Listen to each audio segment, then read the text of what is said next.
I'm here with Ulrike Zeshan from the University of Central Lancashire. She's the director of the International Institute of Sign Languages and Deaf Studies. Thanks for making some time to chat with me today.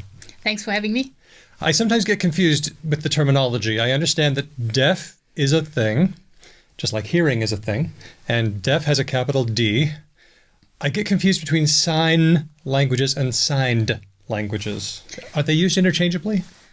Yes, sometimes they are used interchangeably, and sometimes the signed plus something else is used to mean signed expression of the structures of a spoken language. So you can have things like signed Japanese, for example, which means that it uses signs from the Japanese sign language, but in the order of spoken Japanese, and this is sometimes artificially created because people think it would be good for education and use with deaf children, but we don't really have strong evidence either way. So otherwise, if you're just interested in the natural languages of deaf communities, you can either use sign languages or signed languages. Good to know. Yeah, we don't often realize that a language like Auslan or BSL or ASL, they're not just spoken English signed with the signs in that order. It really does have its own sort of grammar, its own rules.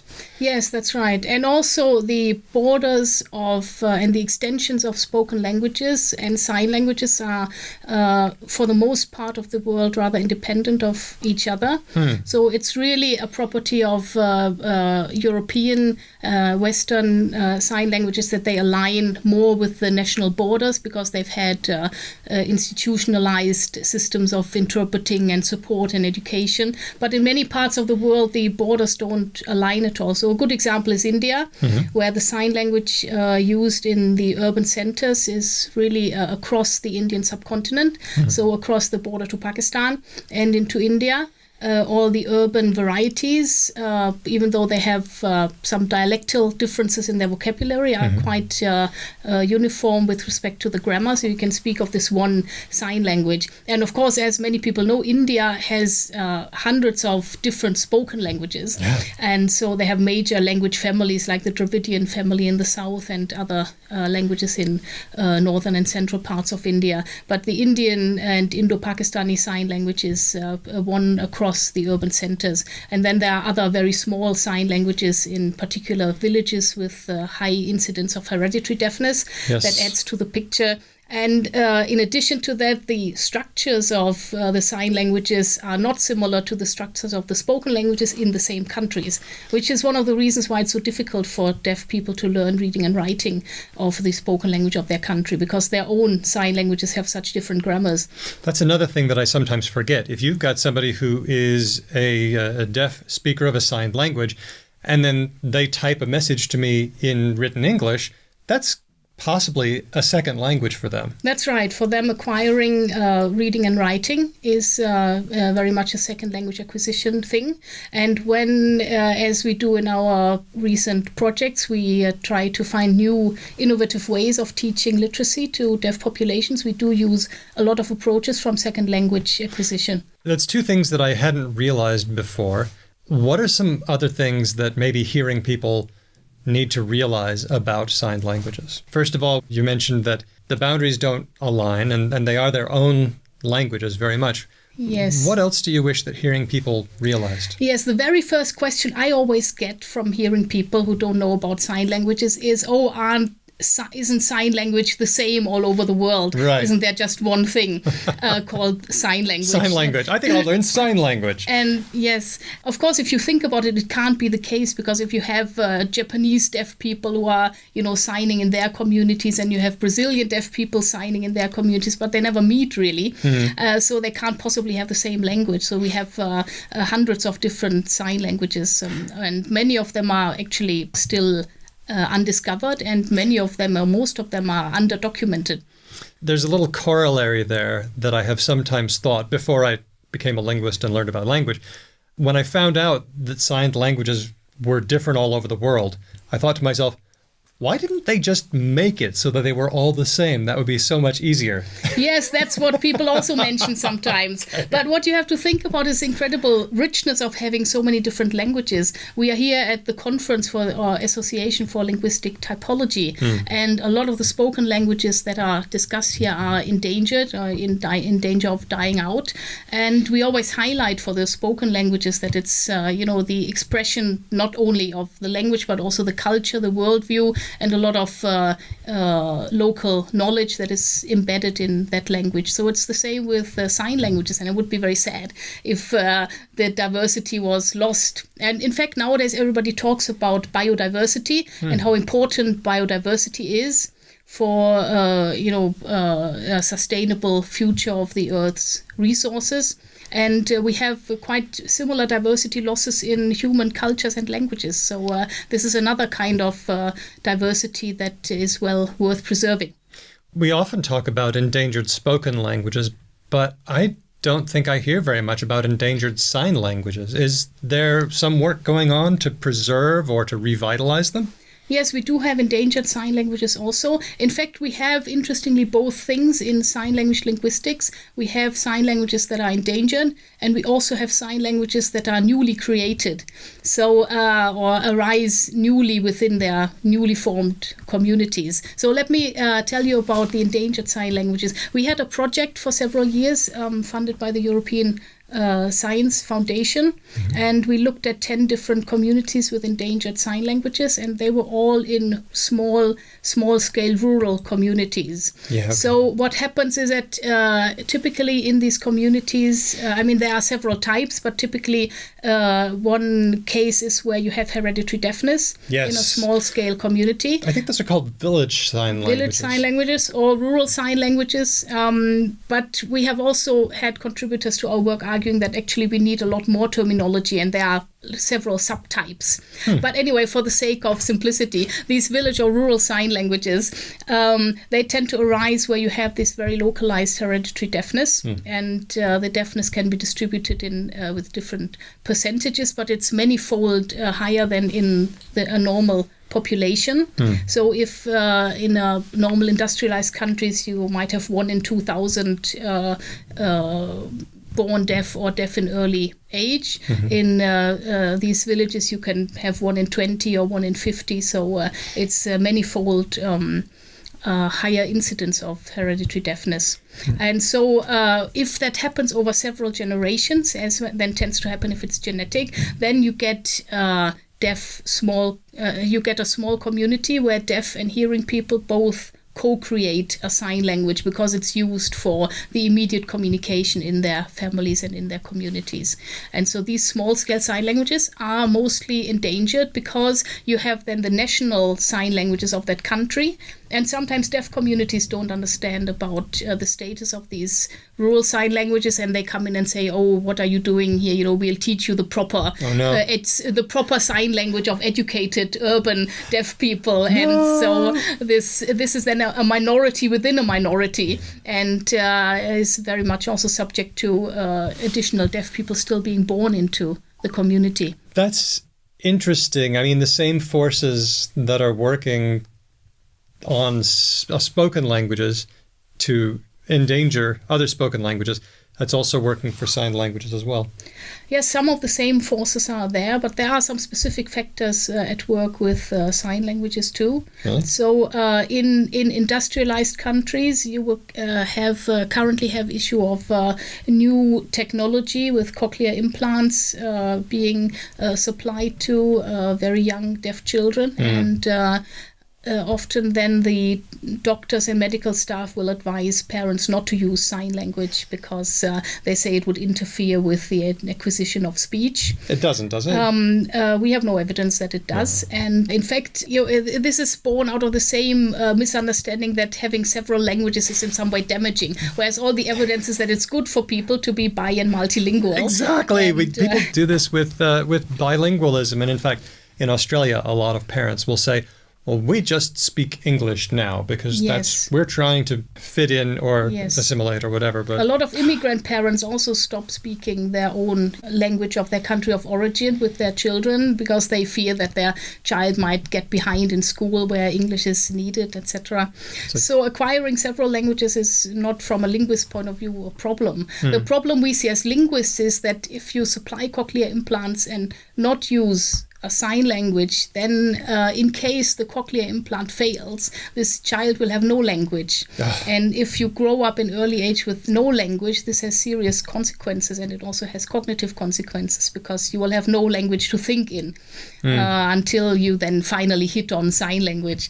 And so this is our objection to what's going on. And in countries where the cochlear implant is not yet arrived, then you have some pressures that are the same as for spoken languages. So you have larger national sign languages exerting pressure on small-scale sign languages, and you have also, which is different again from spoken languages, you have wholesale importation of foreign sign languages into other countries. And nowadays, this is not so much done anymore, but in the previous decades, a lot of countries, for example, in Central and Western Africa, had American Sign Language introduced because of first-time establishment of schools for deaf children. Yeah. And so then the American signs were brought in, and in several cases, we have no record of what indigenous sign languages might have looked like. And some places like the Philippines, for example, deaf communities are now very active in trying to recover their original traditional signs before American Sign Language arrived in their country. how do they know what they were like? Well, they can ask older deaf people because all this is still relatively recent after the Second World War. So there'll still be people around who remember earlier signs. It looks like minority languages have the same kind of issues all the way around, regardless of mode. Yes, it's always an issue of the prestige of the language resources. Once you have lots of video recordings on YouTube, you have the language used in education, you have a large deaf community with deaf associations organizing events, etc. Then the small-scale deaf communities will feel that, this is somehow the better option because it broadens your world and your horizon if you can join the larger deaf community. Which is, they do have a point, just like speakers of minority spoken languages, that if you then access all these majority cultural spaces, it does have advantages.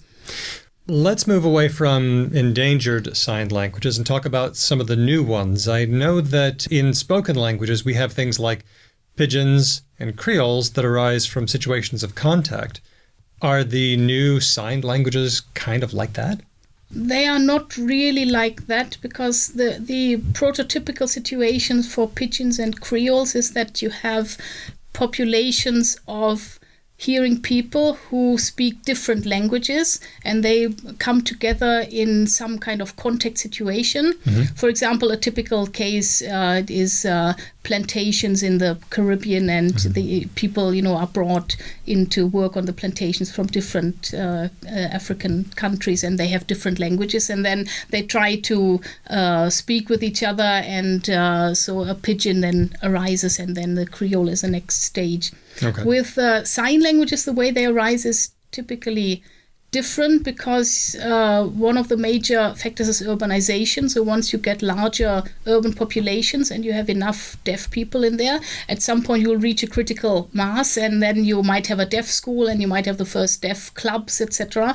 And so when you get deaf schools for the first time, then deaf children will start talking to each other. And so the main difference is that the pidgin speakers already have a first language, and then these sign languages form sort of there aren't already other first languages there, but the deaf community forms itself by bringing together groups of deaf people for the first time. And then secondarily you might have a foreign sign language that also exerts influence. And we do have one sign language that is genuinely like a pidgin, which is called international sign, that is used among deaf people at international gatherings like Deaf Olympics or international conferences like World Federation of the Deaf congresses. Hold on just a minute. International sign language is something that I've never heard of, but it makes total sense that it would happen. But that must just be really interesting. Okay, stop everything. I want to know all about this. So what is this like? Okay, so international sign, as it's commonly used in the international gatherings, is, first of all, it's not something that's made up artificially by some committee around a table. It has arisen naturally out of language contact. And in the history towards what we have now, it's mainly Western Europe and North America where deaf people have been mixing. Well, who's doing this? Well, this has happened for the past 200 years. So deaf people, would just travel somewhere and meet other deaf people and start talking. Yeah. And so this international sign is only semi-conventionalized. It's not fully fixed. So it also shifts and depends where you are in a specific audience. We don't know how it started because there was no video recording when people first met. But we have done in my institute an interesting experiment, which is like a bit like a window into the past, and which simulates in a way how international sign might have started. So what we've done is to bring together in our institute several groups of deaf people from different countries, and where these deaf individuals had no fluency in any common shared language. So our first group was one of our British institute members. Then we had a Jordanian, an Indonesian, and a Japanese person. They were all speakers of their own. Yes, so they were all very fluent in their own sign language. But not international sign. Not international sign. Okay. So none of them knew international sign, and none of them knew, except for the British person, the other three didn't know English either. Okay. Maybe a word here and there or a phrase here and there, but they didn't have fluency in any shared language. And in addition, they all had different writing systems, because the Japanese writing system is different, the Arabic one is different. So they all came together, and we... You did that on purpose, didn't you? We did that on purpose, yes. I love experiments. Well, it was, it's not like you just, pick up people and throw them into a potentially traumatic situation where they have to talk to someone and don't know how to. So we had to, because this is ethically quite a complex thing, we had to prepare these encounters quite well. So each of these deaf foreigners had a contact person within my institute who knew their sign language and could act as interpreter, facilitator, etc., and get them settled into our institute, and also explain to them what our research was about and make sure they agreed with what they were doing. So once we'd done that, then we filmed communication between pairs, each person with each other person, the very first time they met, and then after a week, and then again after 3 to 4 weeks, so we can track how the communication evolves. And we also did some linguistic elicitation game type experiments with them to get more quantifiable kind of data. This pairwise stuff is something that is often done for like drawings and pictures, where they ask people who have a spoken language to communicate only with pictures. And what happens in those experiments is that at first the signs are really different, but then over different generations, everyone sort of converges, even though they're not sitting down together and saying, let's do this. It's only with pairs and pairs and pairs and pairs, but it still converges, and eventually they have the same system. Is that what you found with this? Yes, you get that too. So the model we evolved was called a shared multilingual multimodal space. So what happens is that the communication becomes very multimodal. So people are using some signs from their own sign languages. They're using some gesture. They're using some writing on the hand or in the air. They're using all kinds of strategies. And there are certain regular communication sequences that then, once you've gone through the sequence, you have, as it were, notionally deposited one item into your shared multilingual, multimodal space. So, for example, I want to convey to you the concept of month. So month was one of the more difficult things.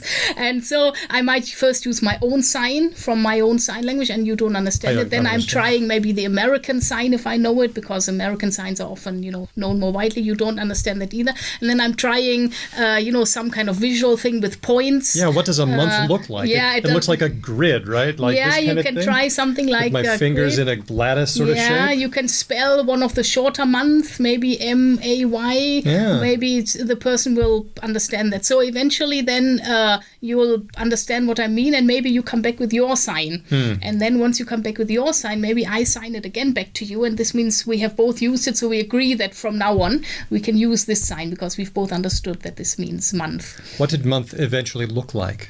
Eventually, in that particular conversation I had, it looked like this. Oh, you got a C shape? A C, yeah. This is for the moon, a half moon. This is the sign from Jordan.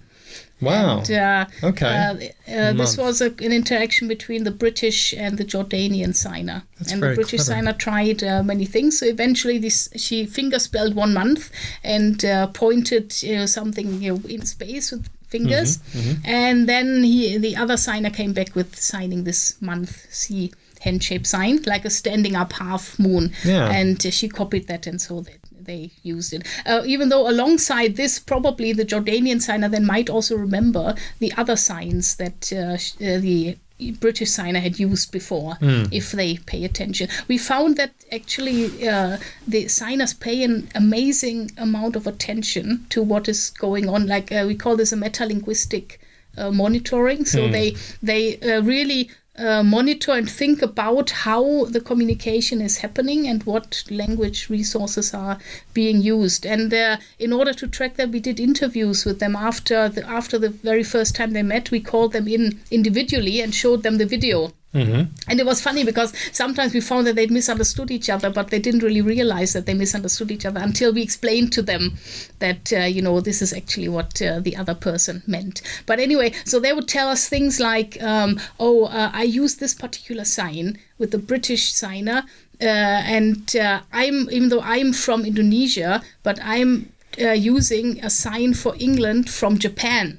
with the British signer, because I already know that the British signer yesterday had the experiment session with the Japanese signer, and probably they used the Japanese sign somewhere. So I hope that if I use the Japanese sign, the other signer might have seen it before and might recognize it. And it's quite amazing because they are thinking about these things while they are having the conversation. Well, that makes sense though, because deaf speakers have to pick up on a lot of peripheral cues. I mean, Yes. if someone is speaking and that's unavailable, you've got to rely on a lot of extra other information. They must be incredibly observant. Yes, exactly, yeah. And this is actually another thing we found in the research. We kind of expected earlier that those deaf signers who came from a deaf family, who had older deaf siblings or deaf parents, would be better at this kind of task. And because it's often said that the younger you acquire a sign language, the better a signer you become, and there's some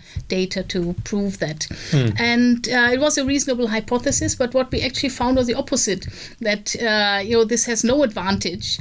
And one of the interesting reasons is that it is important how much practice you have in communicating with the hearing people in your own country. Of course. And if you are growing up as the only deaf person, then you might have a lot more practice in communicating and in overcoming these communication barriers all the time, every day. And therefore, the kind of variability you have in your own environment, how often and how much you had to overcome communication barriers, it seems that it has an influence on how well you can manage a communication with another signer, and that you use similar strategies in talking to a foreign signer as you use in your country in talking to hearing people. And we have actual examples of how they do that.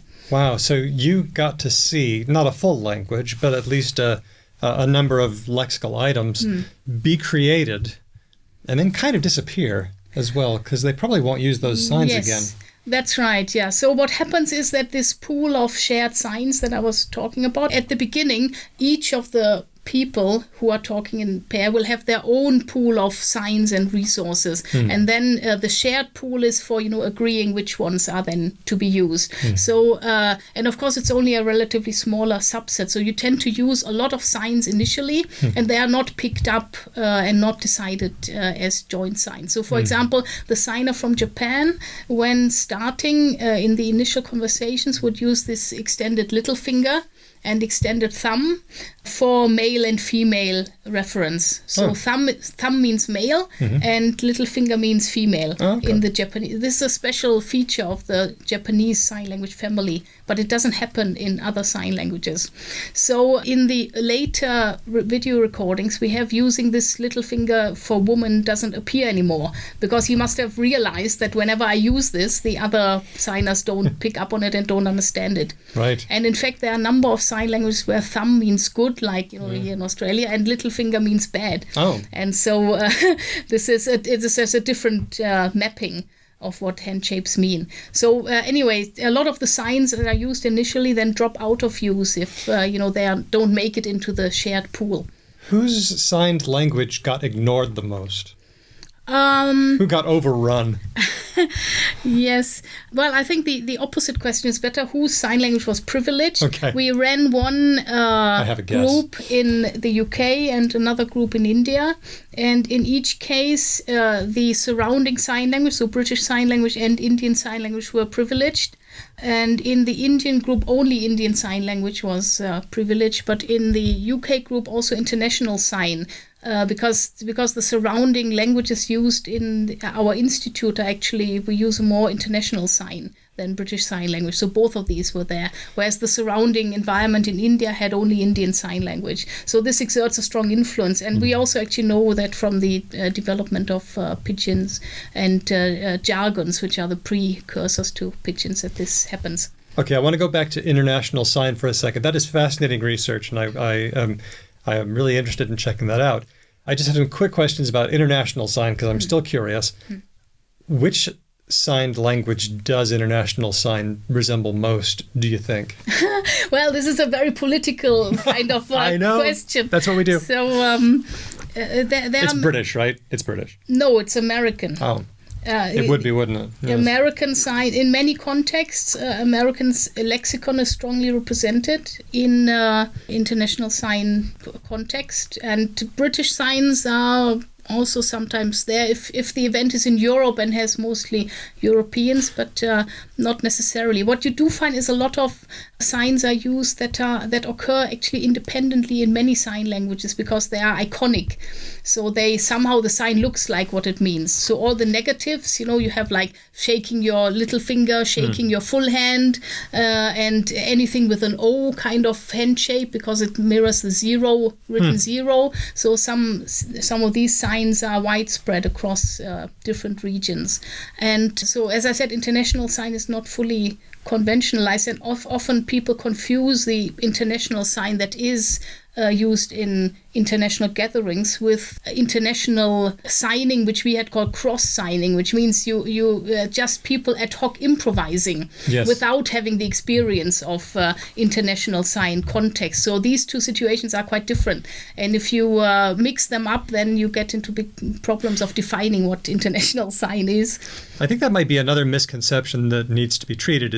I think a lot of hearing people think that sign language is basically just pantomime. Yes, if you can just go ahead and make do convincing sort of gestures that resemble the thing, then you're doing signed language. Yes. There has been an interesting loop in sign language linguistics because when it first started in the 1960s and 70s, the first generation of sign language linguists were very keen to avoid gesture as an area to look at, and to really say that we have to focus on this is all grammar and this is all conventionalized. This is just like language. Because they were fighting for the recognition of sign languages as genuine languages. Now the next generations of younger sign language linguists don't have that political baggage anymore. So people are now starting to look at, actually it's quite natural that the surrounding hearing gestures would all end up having some role in the sign language because after all, these people are living together and seeing each other. And so it would, in a sense, be odd if, gestures of hearing people didn't, have some role in sign languages. Of course, that does mean that hearing people sometimes watch a sign language interpreter and think they know what's going on. Yes. But they don't. Yes. Actually, I've not come across hearing people who, see natural sign language discourse and think that they can understand it. Okay. Normally, the people's reaction will be that they can't understand anything because it's, it happens at very fast speed. When I first started sign language research 20 years ago, I first couldn't see anything except that all the hands and everything and the moves incredibly fast. So at that time there had VHS cassettes and a video recorder and used to rewind everything 20 times and play it in slow motion till you get used to seeing things at speed. We're here at a conference for typology. So just to finish up, I have noticed two tendencies when we're talking about typology, looking at a lot of languages all at once. We look at what they have in common, and then we look at interesting differences. So I would like to ask those two things in connection with sign languages around the world, since this is what you study. Are there any really big similarities around the world for sign languages? Well, there are similarities often in relation to the fact that sign languages are 3D languages. So you have a three-dimensional space that you can use. And most sign languages use a three-dimensional space for grammatical purposes. So you have, for example, a timeline so that anything signed over your shoulder at the back is past tense. And if you make the same sign towards the front, it will be like 2 years into the future rather than 2 years into the past. You have verbs where, the verb to help, if I make it from myself to you, I'm helping you. And if I let it go from you to me, then you are helping me. Okay, now I just want to go back a second because in spoken English, we do talk about the future being in front of us and the past being behind us. And it sounds like for a lot of signed languages, that is the case. But I know that not all spoken languages refer to the future as in front of us or the past behind us. Do we get sign languages that flip it? Yes, I'm not really sure about flipping it. The evidence is not so clear, but we have a very well documented case of a sign language, which is a small rural sign language in a village in Bali with a long-standing hereditary deafness, and they don't have this kind of timeline that past is at the back and future is in front. And they also don't have directional verbs like the I help you, you help me kind of thing. Well, what do they do? There are many other ways to talk about time. So what they do have another timeline, which is called the celestial timeline. So if you want to indicate, instead of saying 2 hours ago and pointing over your shoulder back, you can tell the time and point to the direction where the sun is normally at that point in time. Of course, that's totally valid. Yeah, okay. And also this language tends not to locate notionally people and entities in the space that you have available. But if I want to talk in Australian Sign Language to you about a third person, I could just point to some arbitrary point in space, and we've in a sense established a notional person there. But in that language, you have to point to the absolute space where that person is living. Oh. And they do that for animals also. So in the direction of their house? Yeah. Because the local culture means that you always know where's the north, south and everything. And you also always know where to point to the specific actual real life location. And it's very strange for us it seems really difficult, but it's just a cultural diversity. So we do have a lot of diversity, and we've come a long way in sign language typology since 2000. For the past 15 years plus, about recognizing the real big differences between sign languages and whole systems that were thought to be universal being absent in particular sign languages. Do more. What else? Okay, so another common system is to use your hands in a kind of puppeteering way on a notional stage in front of you. So if I want to talk about a person going somewhere, I can do the 2-finger walk, or I can do the upright index finger. So the hand then moves like the person, and I could have another hand, maybe a flat one, as a car approaching, and then the person can get onto the car. So I can use this as my stage to act out events of location and movement. And lots of people do that. Yeah, this is documented in all the urban sign languages that we have something like that. Sometimes more, sometimes less. But again, another rural sign language in a village in Ghana, it just lacks this whole system. So you never have this perspective. Whenever somebody is going somewhere, you will project everything onto your own body. And there's a particular sign that means movement of an entity. And then you just have to sign, come and go. And you don't have that whole system of having a stage in front of you. This is just fascinating, and I'm super interested in your work. Where can someone find out more about what you're doing? The best thing is to either go to our website, which is www.uclan.ac.uk/islands, just like the islands, plural of island, or to go to our blog where we post our stories. Maybe for lay people, the blog is nicer because we post stories regularly about our work in the different countries, and that's at Islands Center, as one word, .wordpress.com. Okay, fantastic. Well, we're talking with Ulrike Zeshan from the University of Central Lancashire. Thanks so much for blowing my mind about sign language today. Thank you for having me.